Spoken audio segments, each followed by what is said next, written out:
Esta miscelánea pretende mostrar la construcción de la integral doble de una función de dos variables definida sobre un rectángulo R formado por los puntos X y del plano, donde la primera componente varía entre A y B y la segunda componente entre C y D. A la hora de definir cualquier integral se debe comenzar haciendo una partición del dominio de integración.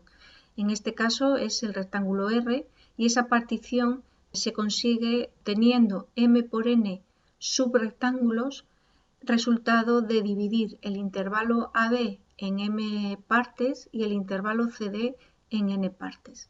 Cuando tanto en el intervalo AB como en el intervalo CD estas divisiones se hacen en partes iguales, la partición se denomina regular. Nosotros trabajamos en esta miscelánea con una partición regular. En la derecha vemos para un rectángulo de ejemplo cómo se obtienen los elementos que se han definido en la parte de la izquierda. El intervalo menos 2, 2, vamos a considerar que hacemos una división de él en 5 partes iguales, y el intervalo menos 1,5, 1,5, que la división que tomamos son en 6 partes iguales, resultando entonces rectángulos que tienen todos ellos, porque la partición es regular, los mismos lados. La representación de esta partición la vemos aquí en la parte que estoy señalando, donde se ve el intervalo dividido en 6 por 5, 30 rectángulos, todos ellos de la misma dimensión, con el mismo área. Realizada la partición, el siguiente paso es elegir un punto cualquiera dentro de cada uno de los subrectángulos.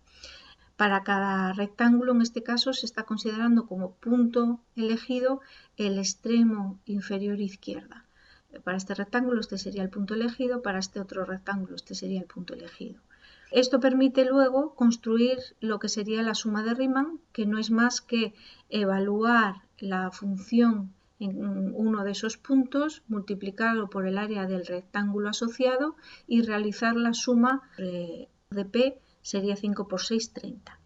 Bueno, pues esta suma, en el caso en el que converja cuando la norma de la partición tiende a 0 y cuando esta convergencia no depende del punto elegido ni de cómo se haya realizado la partición, da lugar a la integral doble de la función f de xy en el intervalo AB por CD.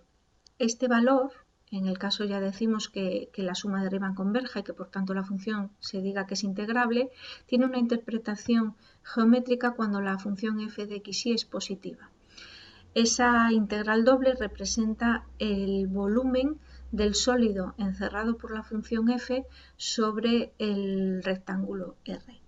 Podemos visualizar esta interpretación y el valor de la suma de Riemann, compararlo con el valor exacto, cerrando el cuadro de presentación y viendo pues para una función que viene establecida inicialmente pero que se puede cambiar, y para un número de subintervalos en los que se puede subdividir tanto el intervalo menos 2, 2 como el intervalo menos 1,5, 1,5, comprobar cuál es el valor exacto de la integral, cuál es el valor aproximado que nos daría la suma de Riemann para esta partición y qué representación tiene. En este caso, considerando estos 30 subintervalos, la suma de Riemann la tenemos calculada aquí. El valor exacto de la integral nos lo da también la escena. La representación tanto de la suma de Riemann considerada como el valor de la integral podemos verlo gráficamente en la parte izquierda de la escena.